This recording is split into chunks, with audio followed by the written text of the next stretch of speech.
ఈసారి జరిపే జనాభా లెక్కలతో పాటు దేశవ్యాప్తంగా సమగ్ర కులగణన చేపడతామంటూ కేంద్రం తీసుకున్న నిర్ణయాన్ని రాజకీయాలు చేయడం సరికాదని ఆంధ్రప్రదేశ్ బీసీ సంక్షేమ సంఘం రాష్ట్ర అధ్యక్షులు కేసన శంకర్రావు రాజకీయ పార్టీలకు హితవు పలికారు.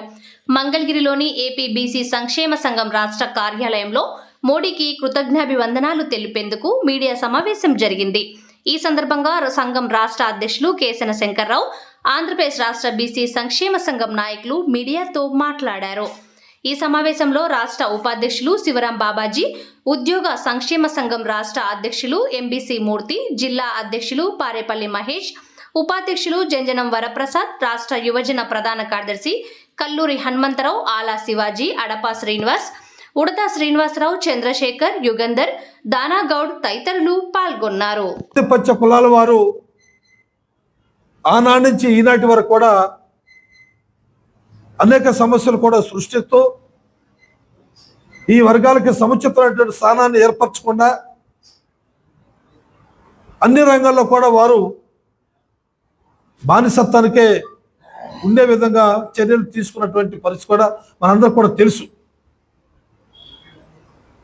ఇవాళ ఏది ఏమైనా కూడా దేశంలో ఓబీసీగా ఒక నరేంద్ర మోడీ ప్రధానిగా ఉన్నాడు కనుకనే ఈరోజు ఓబీసీలందరూ కూడా న్యాయం జరిగిందని చెప్పారు అనుకుంటా ఉన్నారు. అదేవిధంగా ఇటీవల అనేక ప్రజా సంఘాలు, అనేక కుల సంఘాలు ఢిల్లీ నుంచి ఢిల్లీ వరకు కూడా జంతర్ మంతర్ దగ్గర ధర్నాలు చేశారు, నిరాహార దీక్షలు చేశారు, అదేవిధంగా నిరసన ర్యాలీలు చేశారు. అదేవిధంగా భారతదేశంలో జంతర్ మంతర్ దగ్గర దాదాపు 22 ప్రజా సంఘాలు ముక్త కంఠంతో జాతీయ స్థాయిలో జనగణనతో పాటు కుల గణాంకాలు కూడా చేయాలని చేసినటువంటి సందర్భం కూడా మీ అందరూ కూడా గుర్తు చేస్తా ఉన్నారు. అదేవిధంగా దేశంలో 18 రాజకీయ పార్టీలు ఎప్పుడో బ్రిటిష్ వాళ్ళు ఉన్నప్పుడు చేశారు. జాతీయ స్థాయిలో జనగణనతో పాటు కుల గణాంకాలు కూడా చేయాలి అని 18 రాజకీయ పార్టీలు కూడా ఆ రోజున జంతర్ మంతర్ దగ్గర బీసీ సంఘాలకి మద్దతు కూడా పలికినటువంటి విషయం కూడా మీ అందరూ కూడా తెలియజేస్తూ ఉన్నారు. ఏది ఏమైనా బీజేపీ ప్రభుత్వం కానీ ఎన్డీఏ కూటమి కానీ ఒక చారిత్రాత్మకమైనటువంటి నిర్ణయం తీసుకున్నందుకు దేశ ప్రధానికి నరేంద్ర మోడీ గారికి, అదేవిధంగా ఈ రాష్ట్రంలో అన్ని జిల్లాల్లో కూడా నరేంద్ర మోడీ గారి చిత్రపటానికి ఆలాభిషేకం చేసినటువంటి పరిస్థితి కూడా ఈరోజు సంక్షేమ సంఘం మా నాయకులు, మా కార్యకర్తలు ఎంతో కృషి చేసి రాష్ట్ర కార్యవర్గం ఎప్పుడు పిలిపించిన అన్ని విధాలు కూడా నిరసన కార్యక్రమాలు చేయటం కానీ, ధర్నాలు చేయటం కానీ అన్ని కార్యక్రమాలు చేసినందుకు రాష్ట్ర బీసీ సంక్షేమ సంఘం అధ్యక్షుడిగా ఈ రాష్ట్రంలో ఉన్నటువంటి బలహీన బడుగు వర్గాల వారికి, ప్రజా సంఘాల వారికి, మాతో సహకరించేటువంటి వివిధ రాజకీయ పార్టీలకి మనస్ఫూర్తిగా వారికి అభినందనలు తెలియజేస్తూ ఈ యొక్క జాతీయ స్థాయిలో జరిగే కులగణాంకాల్ని రాజకీయాలు చేయకుండా అన్ని రంగాల్లో కూడా బీసీలు కూడా వారి దామాషా ప్రకారంగా ప్రైవేట్ రంగాల్లో కానీ, గవర్నమెంట్ రంగంలో కానీ, రాష్ట్ర ప్రభుత్వ రంగంలో కానీ, కేంద్ర ప్రభుత్వ సర్వీసులో కానీ మాకు సముచిత స్థానం ఇవ్వాలని చెప్పని ఈ వేదిక ద్వారా మరి నరేంద్ర మోడీ గారిని కోరుతా ఉన్నాం. కేంద్ర ప్రభుత్వం మంత్రివర్గంలో కుల జనగణన మీద నిర్ణయం తీసుకోవడం అనేది చాలా సంతోషం. మా బీసీ వర్గాలకు ఆయన చేసిన కష్టం మరి భవిష్యత్తు మా బిడ్డలకి మంచి ఫలితాన్ని ఇస్తుందని ఆనందంతో మన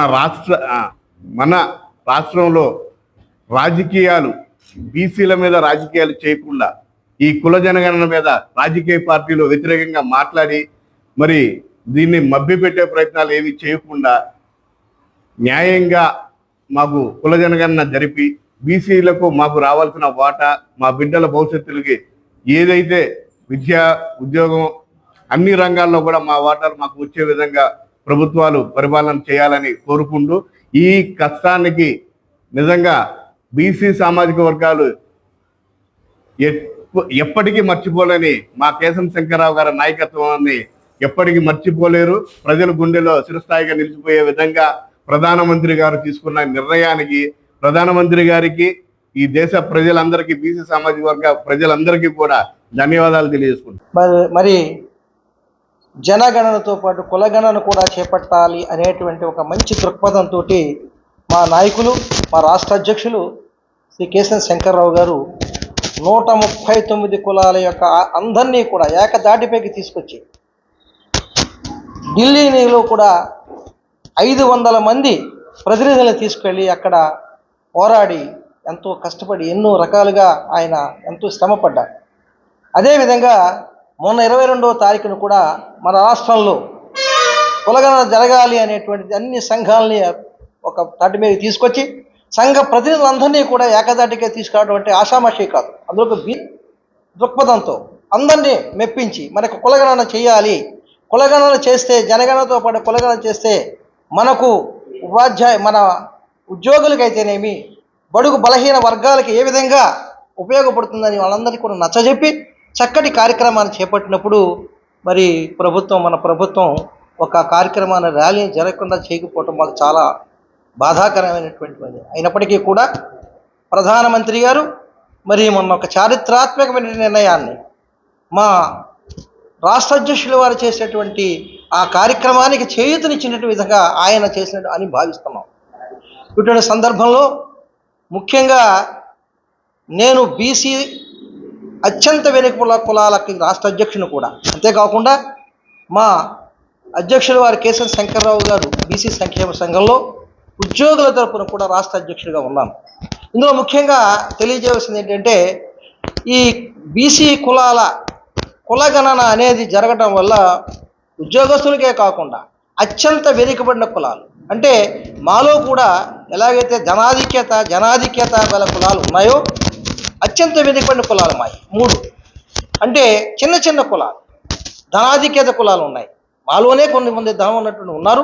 అట్లాగే జనాధిక్యత కులాలు 4-5 కులాలు జనాధిక్యత 16%, 14%, 3%, 6% ఉన్నటువంటి కులాలు కూడా ఉన్నాయి. 1%లో ఉన్నటువంటి చాకలి, మంగలి, కుమ్మరి, ఈ మేదర ఇలాంటి కులాలు చిన్న చిన్న కులాలు కూడా ఉన్నాయి. వీళ్ళందరికీ చేయూతనివ్వాలంటే ఒక కులగణన అనేది చాలా అవసరం.